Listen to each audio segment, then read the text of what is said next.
지도에서 보시는 바와 같이 미시시피주 제퍼슨 카운티에 로든이라고 하는 타운이 있는데요. 이 타운은 1763년 프랑스 정착민들에 의해서 미시시피 강 옆에 세워졌어요. 당시 이 마을의 이름은 리들 걸프라는 이름이었는데 빅 걸프 도시인 뉴 얼리언스의 이름을 따서 자매 도시로 리들 걸프라고 부르게 됐습니다. 그 후 도시가 이렇게 점점 커지면서 토마스 캘버트라고 하는 사람이 이 도시를 매입하고 그리고 그의 친구이자 멘토였던 로든이라는 사람을 기리기 위해 이름을 로든이라는 이름으로 바꾸었어요. 이렇게 도시 이름을 바꾼 후에도 계속 발전해 갔습니다. 특별히 1800년대 중반에는 이 목화 산업이 활성화되면서 도시가 아주 급격하게 번영해 갔고 미시시피 강을 이용한 무역이 활발하게 이루어지면서 이 로드니는 미국에서 가장 붐비는 항구 도시가 되었어요. 당시에 미시시피주 최초의 오페라 하우스가 있을 정도로 공장, 학교, 호텔, 레스토랑, 상점 그리고 부촌들까지 이렇게 들어서면서 점점 대도시 형태로 발전해 갔고 단 3표 차이로 미시시피주의 주도가 되지 못했을 정도로 굉장히 성장을 했다는 거예요. 그런데 지금은 유령 도시가 되었습니다. 이유가 뭔지 아십니까?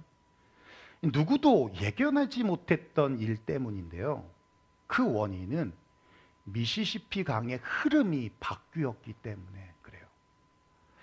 지도에서 보시듯이 강 상류에 모래톱이 생기면서 흐름이 서쪽으로 밀려나기 시작했고 강의 흐름이 서쪽으로 밀려나면서 자연스럽게 타운과는 거리가 생기고 원래 강이었던 곳이 이 늪으로 만들어지면서 항구에 배가 정박해서 운송하는 데 차질이 생긴 겁니다.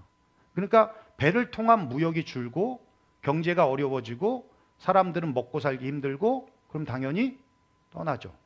그래서 지금은 유령 도시가 되었다는 거예요. 여러분, 강의 흐름이 바뀌었다고 도시 전체가 죽는다? 원인이 참 의외이지만 사실 조금만 더 생각해 보면 강 때문에 발전한 도시라면 강과 멀어지면 쇠퇴하는 것이 당연한 이치겠죠. 그죠? 19세기 서부로 골드러시 할 때 광산 주변에 얼마나 많은 타운들이 세워졌습니까?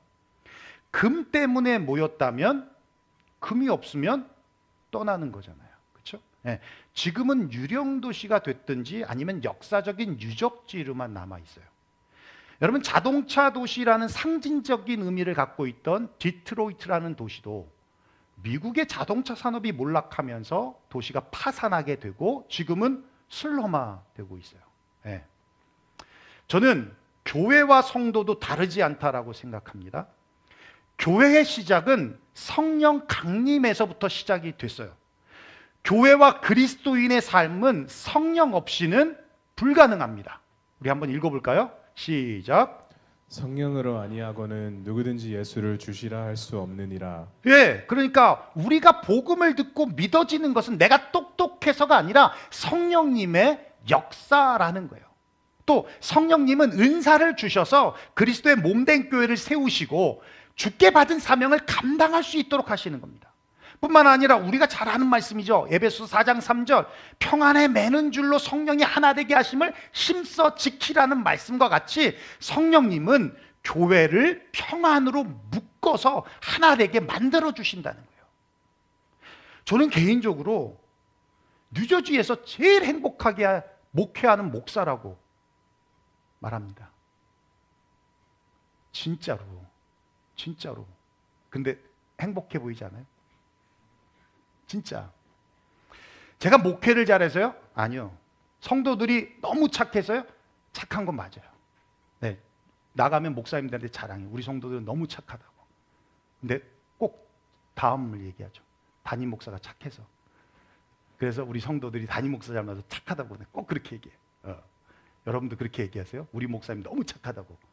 나를 닮아서. 그렇게. 괜찮잖아. 그죠? 예. 아무리 착하다고 해도 불만은 없지 않습니다. 그렇죠? 그렇지만 그런 불만의 소리들이 표면으로 튀어나와서 교회를 힘들게 하지 못하는 것은 성령님이 덮고 있다는 거예요. 여러분, 우리 교회 이름이 뭐예요?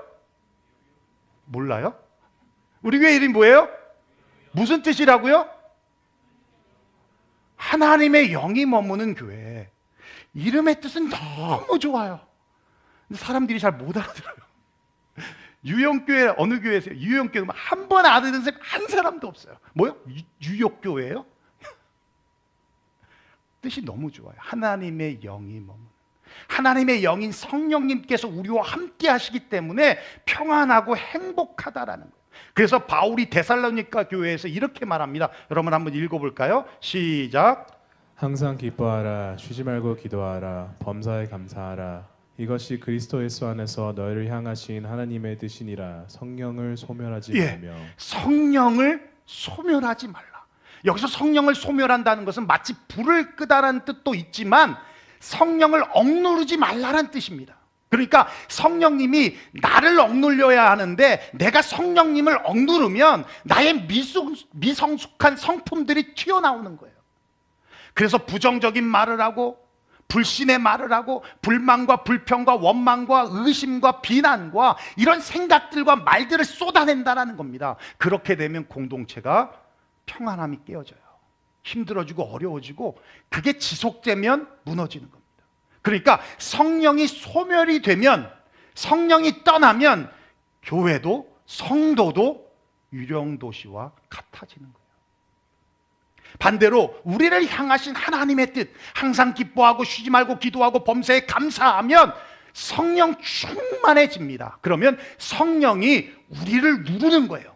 내가 성령을 누르는 게 아니라 성령이 우리를 누르게 되면 평안함이 오고 몸된 교회가 올바르게 세워지고, 그러니 하나님의 축복이 넘치는 교회가 된다라는 거예요. 여러분, 그렇습니다. 교회와 성도의 삶에도 성령님이 떠나시면 그때가 암흑기예요. 반대로 성령의 역사가 충만할 때, 그때가 바로 교회와 성도의 삶의 전성기라는 거예요.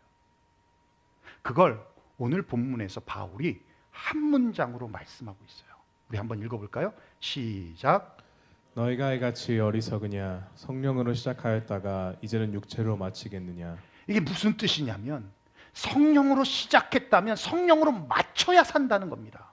그런데 성령으로 시작했는데 그게 마지막 마침을 육체로 돌아가면, 육체라는 건 율법으로 돌아가면, 그러면 성령을 소멸하게 되고 성령의 흐름을, 마치 강의 흐름이 바뀌듯이 성령의 흐름이 바뀌게 되면 모두 죽는다는 뜻이에요. 그러면서 성령으로 시작했다라는 세 가지 근거를 바울이 제시를 합니다. 첫째는 믿음의 시작이에요. 우리 한번 2절 읽어볼까요? 시작. 내가 너에게서 다만 이것을 알려 하노니 너희가 성령을 받은 것이 율법의 행위로냐 혹은 듣고 믿음으로냐. 예, 복음을 듣고 믿게 된 것이 율법의 행위로 믿은 거냐 아니면 성령의 임재였냐라는 걸 말씀하고 있어요. 여러분, 사도행전 2장에 보면 베드로가 설교를 하잖아요. 3,000명이 변화가 되거든요.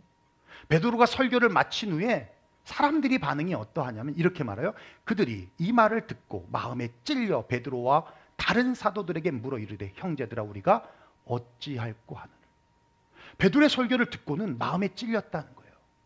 그러고는 사도들에게 묻는 거예요. 그럼 우리가 어찌해야 합니까? 라고 묻더라는 거예요. 그러자 베드로가 주저없이 말합니다. 세례를 받고 죄사함을 받으라. 그리하면 성령을 선물로 받으리라. 정말 회개했어요. 그때 성령을 선물로 받았어요. 그리고 성경이 이렇게 말합니다. 이날 신도의 수가 3,000이나 더하더라. 신도라는 단어를 여기서 처음 써요. 그 이전에는 어떤 단어였냐면 무리였어요. 무리. 근데 신도 무슨 뜻이에요? 믿는 자가 되었다는 거예요. 그걸 개역 한글에서는 제자의 수라고 그랬어요. 제자가 되었다라는 겁니다. 그렇습니다. 성령을 선물로 받고 믿는 자가 되었다. 이건 할례를 받아서도 아니고 음식법을 지켜서도 아니고 안식일법을 지켜서 믿는 자가 된 것이 아니라는 거예요. 두 번째는 그 믿음을 어떻게 지켜냈는가라는 겁니다. 4절 한번 볼까요? 시작. 너희가 이같이 많은 괴로움을 헛되이 받았느냐? 과연 헛되냐? 예, 여러분도 잘 아시겠지만 초대교회 당시에는 복음을 받아들인다, 믿음을 갖는다라는 의미는 죽을 각오를 했다는 거예요. 예. 그만큼 상상할 수 없는 믿음의 박해가 있었고 자유를 비롯한 모든 경제적 활동을 할 수 없을 정도로 정말 힘들었던 때입니다. 그럼에도 함께 모여 예배드리기 위해 그들이 찾은 곳은 카타콤이라고 하는 지하 무덤이었어요. 빛도 없는 그곳입니다. 시체 썩은 냄새와 칙칙한 습기가 가득한 그곳이에요. 도저히 사람이 살 수 있는 환경이 아닌 그곳에 터를 잡은 이유는 한 가지입니다. 자유롭게 예배드리고 싶어서.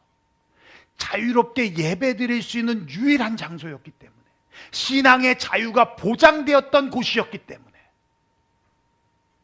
그렇게 믿음의 환경이 바뀌었음에도 불구하고 변하지 않은 것이 있어요. 그것이 바로 성령님의 역사였습니다. 지상에서 드리는 예배나 지하 동굴에서 드리는 예배나 하나님을 부르는 그곳에는 어김없이 성령님이 임재하셨다라는 거예요. 그 성령의 임재가 고난받는 성도들에게 위로를 주시고 연약함을 도우사 마땅히 빌바를 알지 못하는 자에게 강구할 수 있는 힘을 주시고 천국의 소망을 잃지 않게 하시고 무엇보다 나를 사랑하고 계시다는 하나님의 사랑을 잃지 않게 해주었다라는 겁니다. 지난주 수요일 주빌리 구국기도회에서 우리 김광석 목사님이 말씀을 전해 주셨는데요. 이분은 온성이라는 지역 출신의 분입니다. 보통은 탈북을 해서 중국과 북한의 국경지에서 선교사님을 만나서 복음을 듣고 변하는 경우들이 참 많은데, 이분은 그런 케이스가 아니라 자기가 사는 동네에서 예수 믿는 사람을 만나서 복음 듣고 변한 케이스. 이건 정말 불가능한 일입니다. 예수를 전할 수도 없고, 또 그러다가 그 전함을 내가 전했는데 이 사람이 신고해버리면 잡혀가는 거예요. 이건 거의 불가능인데 그렇게 믿은 분이에요. 북한이 공산주의 정권이 들어서면서 김정일이 자신의 정권에 방해가 되었던 그리스도인들을 다 모아서, 처음에 모을 때는 그냥 모은 게 아니거든요. 그리스도인들 나오라고 그래서 좋은 곳으로 가겠다고 자진 등록하라고 자진 등록했어요. 모아놓고는 아오지 탄강으로 보낸 겁니다. 그리고는 거기서도 예배를 드리니까 지도자급 되는 사람들 다 빼내가 축출해내서요 온성 탄관촌으로 보낸 거예요. 예. 근데 놀라운 건 70년이 지난 지금도 성경책 하나 가지고 몇십 명의 사람들이 믿고 있다는 거예요. 정말 놀랍습니다. 엄청난 박해가 있음에도 불구하고 그렇게 예수를 믿다가 보위부에 잡혀서 끌려간 거예요. 총살감이죠. 요즘에 드라마만 봐도 총살인데, 그렇죠? 예. 예수 믿는다라고 말을 하면 함께했던 모든 성도들이 다 잡혀 들어오는 겁니다. 예수를 믿지 않는다라고 말하면 예수를 부인하는 거니까 그건 믿음으로 절대 그럴 수가 없었던 거예요. 그래서 기도했습니다. 성령님, 내 입술을 지켜주시고 내 마음을 굳건하게 하사 나를 지켜주옵소서. 그곳에서 무려 고문을요 120일 동안 받았어요. 밥을 제대로 먹었겠습니까? 그러니까 거의 아사 상태에 아사 상태. 근데 누가 예수를 믿는지 발설하지 않았고 부인도 하지 않았습니다. 120일 동안 그렇게 고문을 받다 보니 숨만 쉬지 죽은 시체와 다를 바가 없었어요. 그랬더니 이들이 죽으면 골치 아파지니까, 시체 처리하는 게 골치 아파지니까 밖에다 버렸어요. 그리고 버려진 그 지역에서 불과 5분밖에 안 떨어진 곳에 병원이 있었는데 정말 5분이면 걸어가서 일반 사람이 걸어가면 5분 거리를 몇 시간을 기어서 갔습니다. 병원에 갔더니 병원 관계자가 보고는 살릴 수도 없고 병원에서 해줄 게 아무것도 없다고. 그러고 내보낸 거예요. 문전박대란 겁니다. 그리고 거기서 얼마 되지 않는 집인데 몇 시간을 기어서 집 앞, 아파트 앞까지 간 거예요. 그리고 거기서 의식을 잃었습니다. 그리고는 이웃 주민이 발견해서 그분 집으로 모시고 올라갔는데 가족들은 이제 뭐 그래도 살아왔다는 게 감사한 거잖아요. 가족들의 돌봄을 통해 회복이 됐어요. 그리고는 성도들을 만났어요. 놀라운 것은 동일한 기도를 하고 있더라는 거예요. 성령님께서 김광석 성도의 입술을 지키시고 마음을 굳건하게 하사 그를 지켜주옵소서. 동일한 기도를 하고 있더라는 거예요. 그렇게 성령님께서 고난과 환난과 핍박 중에도 믿음을 잃지 않도록 지켜주시더라는 겁니다. 여러분, 너희가 이같이 많은 괴로움을 헛되이 받았느냐? 과연 헛되냐? 이 말씀은 우리가 고난과 괴로움 가운데 있을 때 성령님께서 어떻게 하셨느냐라는 질문이에요. 성령의 위로와 지혜와 능력으로 고난을 이겨낸 것이지 할례를 받거나 음식법을 지키거나 안식일법을 지켜서 이 고난을 이겨낸 것이 아니지 않냐라고 반문하고 있는 겁니다. 그렇습니다. 우리의 믿음의 시작도 그리고 고난 중에 믿음을 지키는 것도 율법이 아니라 다 성령님의 역사하심이었다라는 거예요. 세 번째, 능력 행함입니다. 우리 한번 5절 읽어볼까요? 시작. 너에게 성령을 주시고 너희 가운데서 능력을 행하시는 이의 일이 율법의 행위에서냐 혹은 듣고 믿음에서냐. 예, 성령을 주시고 그 가운데 능력을 행하시는 것은 율법의 행위 때문이 아니라 믿음 때문이다라고 묻고 있는 거예요. 여러분, 바울과 바나바가 이 갈라디아 지방에서 1차 전도 여행 때 이 갈라디아 지방 교회들을 세웠거든요. 갈라디아 지방에 가서 복음을 전할 때요, 어마어마한 역사들이 일어났습니다. 비시디아 안디옥이라는 곳을 갔는데 늘상 하던 대로 그 지역을 방문하면 제일 먼저 방문하는 곳이 유대인들이 모여있는 회당이었어요. 회당에 들어갔더니 뭐 얼마나 많은 사람이 있었겠습니까? 그렇죠? 그냥 부지불식에 들어간 거니까. 근데 거기서 이제 복음을 전했거든요. 듣던 사람들이 너무 놀라는 거야. 너무 프레시한 거야. 듣도 보지 못했던 말을 하니까 놀란 거예요. 그리고는 그 사람들이 나아가서 사람들에게 와, 저기 어떤 사람이 왔는데 복음이라는 걸 전하는데 야, 이거 대단하더라. 소문이 난 겁니다. 성경이 뭐라고 표현하냐면 비시디아 안디옥에 있는 온 시민이 다 회당에 왔다는 거예요. 그리고 바울이 그곳에서 복음을 전할 때 성경이 이렇게 말합니다. 이방인들이 듣고 기뻐하여 하나님의 말씀을 찬송하며 영생을 주시기로 작정된 자는 다 믿더라. 와, 어마어마한 역사가 일어난 거예요. 뿐만 아니라 거기를 나와서 누스라라고 하는 지역을 갔더니 만난 사람이 누구냐면 태어나면서부터 안진뱅이야.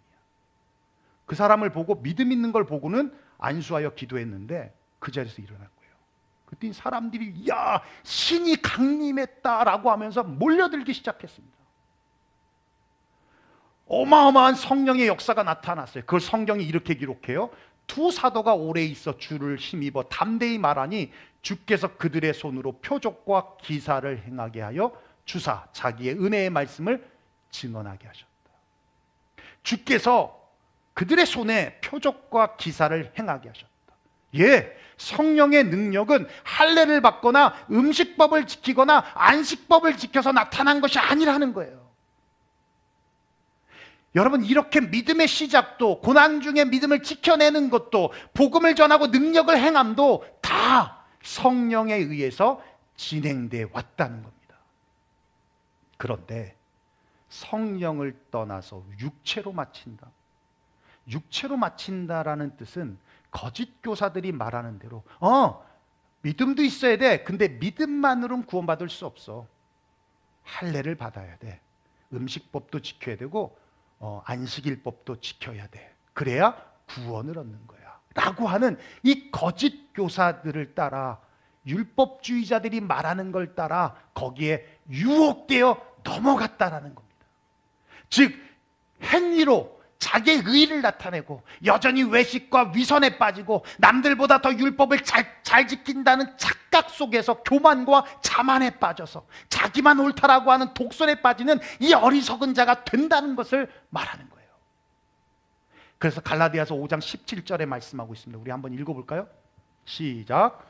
육체의 소욕은 성령을 거스르고 성령은 육체를 거스르나니 이 둘이 서로 대적함으로 너희가 원하는 것을 하지 못하게 하려 함이니라. 예, 육체로 마친다는 것은 성령을 대적한다라는 거예요. 성령을 대적하면 미시시피 강에 모래톱이 만들어져서 강의 흐름이 바뀌어지듯이 성령과 멀어지는 겁니다. 그러면 성령의 능력이 떠나고 성령의 위로와 성령의 지혜가 떠나고 결국은 믿음에서 떠나게 되는 거예요. 그러면 죽습니다. 영이 죽고 육이 죽는 거예요. 성령이 떠난 교회는 유영교회가 아니라 유령교회가 되는 것이고요. 성령님이 떠난 성도는 유령성도가 되는 거예요. 삶이 황폐화되는 것입니다. 로마서 8장 5절에 말씀하고 있습니다. 우리 한번 읽어볼까요? 시작. 육신을 따르는 자는 육신의 일을, 영을 따르는 자는 영의 일을 생각하나니 육신의 생각은 사망이요 영의 생각은 생명과 평안이니라. 예, 육신을 따르는 사람은 육신의 일을, 영을 따르는 사람은 영의 일을. 그런데 육신은 사망이고 영은 생명이고 평안이다. 여러분 믿습니까? 믿습니까? 성령을 받은 사람은요, 육신을 따라 사는 것이 아니라 성령을 따라 사는 거예요. 육신을 따라 살면 성령의 흐름을 막습니다. 육신이 아닌 성령의 흐름을 따라 사는 사람들이에요. 그러면 평안하고 안전하고 기쁨과 즐거움이 넘치는 거예요. 우리 작년에 나바오 선교를 마치고 호수에서, 파월 호수에서 카야킹을 했는데요. 정말 힘듭니다. 저거 2번 하면 안 돼요. 정말 힘들어요. 호수이다 보니까 흐름이 없어요. 계속 노를 져야만 가는 겁니다. 1시간 반 저어가고 다시 1시간 반 저어오는데, 엔탈롭 캐년을 카야킹하는 거 저 보시죠. 멋있잖아요. 안 보여요. 노젓느라고 하나도 안 보여요. 더군다나 이 젊은 이 친구들이 그냥 저어가니까 늙은 우리들은 그거 따라가느라고 바빠가지고 기다려 그러고 갔어요. 예. 정말 힘듭니다. 갈 때는 우리 전도사님하고 저하고 둘이 탔어요. 제가 누구예요? 제가 담임 목사님. 그러니까 전도사님이 2번 줬고 내가 1번 줬고 덜 힘들었어요. 근데 올 때는 사모님이 자기 힘들다고 제 꼴 탄 거예요. 근데 안 줘. 본인만 경치를 구경하고 있어. 혼자 저어갔어요. 죽는 줄 알았다니까요. 제가 중세시대 때 노예가 어떤 기분인지 알겠더라고. 근데 저 말고 노예가 몇 명 더 있었어요. 지석이, 우노의 노예. 야, 우노는 그냥 뒤집어 자. 그 땡볕에 자. 근데 하나도 안 탔어, 걔는. 와. 그리고 성재. 누구의 노예? 교회의 노예. 성현이는 애리조나 갔잖아, 그래서. 예진이의 노예. 이분들은 관광하시고 뒤에서는 계속 노졌고. 정말 힘들더라고. 요즘에는 우리 청년들이 안 갔지만 매년 사실 래프팅을 갔잖아요. 동부는 그렇게 위험한 것이 없더라고요. 근데 래프팅은 6명이 한 팀이에요. 그러니까 좀 덜 힘들고, 래프팅은 강에서 타잖아요. 그러니까 강의 흐름이 있어요. 그래서 노를 안 줘도 사실 갑니다. 잘 가요. 그러다가 커런트, 급류를 만나면 신나죠. 재밌죠. 힘도 하나도 안 들죠. 특별히 어떤 경험을 했냐면, 비 온 다음에 우리가 갔거든요. 그랬더니 물도 높아지고 흐름도 굉장히 빠른 거예요. 원래는 4시간 반 코스인데 2시간 반에 끝내더라고요. 2시간 반에. 그렇게 흐름이 빠르더라고요. 예. 그러니까 이 래프팅은 흐름이 있으니까 더 편하고 노를 안 줘도 갈 수 있더라는 겁니다. 제가 왜 이 말씀을 드리냐면 신앙생활도 마찬가지. 여러분, 내 힘으로 노를 저으려고 하면 힘들어요. 혼자 하려면 힘듭니다. 그런데 함께 하면 쉬워요. 거기에 커런트, 급류를 만나면 아주 쉬워집니다. 그래서 하나님께서 교회라는 공동체를 주신 거예요. 교회 공동체와 함께 교회가 일으키는 커런티와 함께 몸을 맡기면 그러면 신앙생활이 쉽고 재밌고 힘들지 않더라는 거예요. 예전에 말씀학교라는 걸 했어요.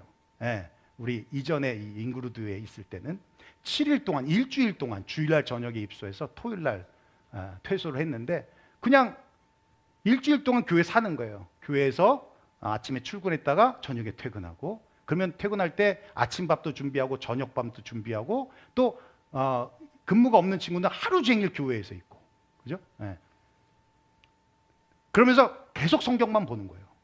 계속 성경만. 그래서 어떤 친구는 신약 성경 일주일 동안 신약 성경 다 보고 출애굽기까지 본 친구들이 있고, 네. 그리고 보고 나면 본 만큼 쉐어링 나누고, 그리고 자고 아침에 일어나 출근하고 이랬어요. 그랬더니 한 청년이 목사님 너무 좋아요.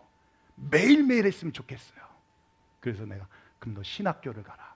그랬더니 일주일만 해요. 그러더라고요. 함께 하니까 즐겁고 재밌는 거예요. 이제는 추억이 됐지만 너무 즐겁고 재밌는 거예요. 전도도 마찬가지입니다.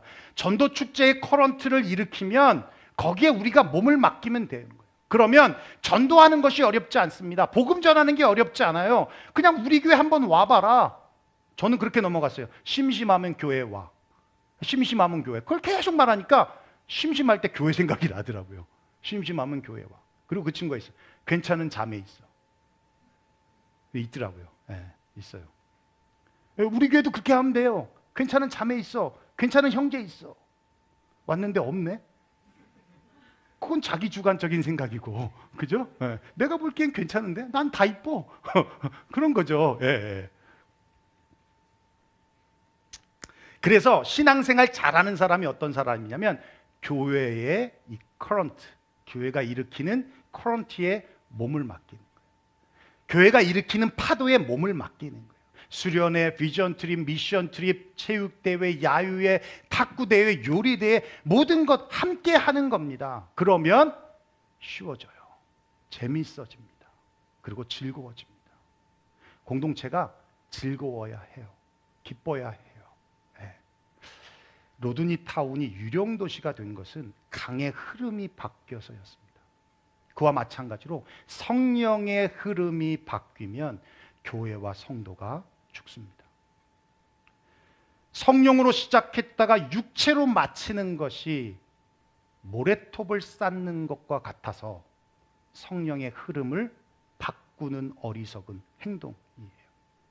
성령으로 시작했으니 성령의 흐름에 맡기는 게 지혜이고 그게 하나님이 원하시고 기뻐하시는 일이라는 겁니다.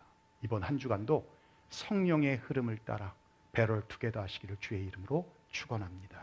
기도하겠습니다. 예, 오늘 말씀드린 대로 우리 함께 기도했으면 좋겠습니다. 우리 유용교회는 정말 너무 다 잘하고 계십니다.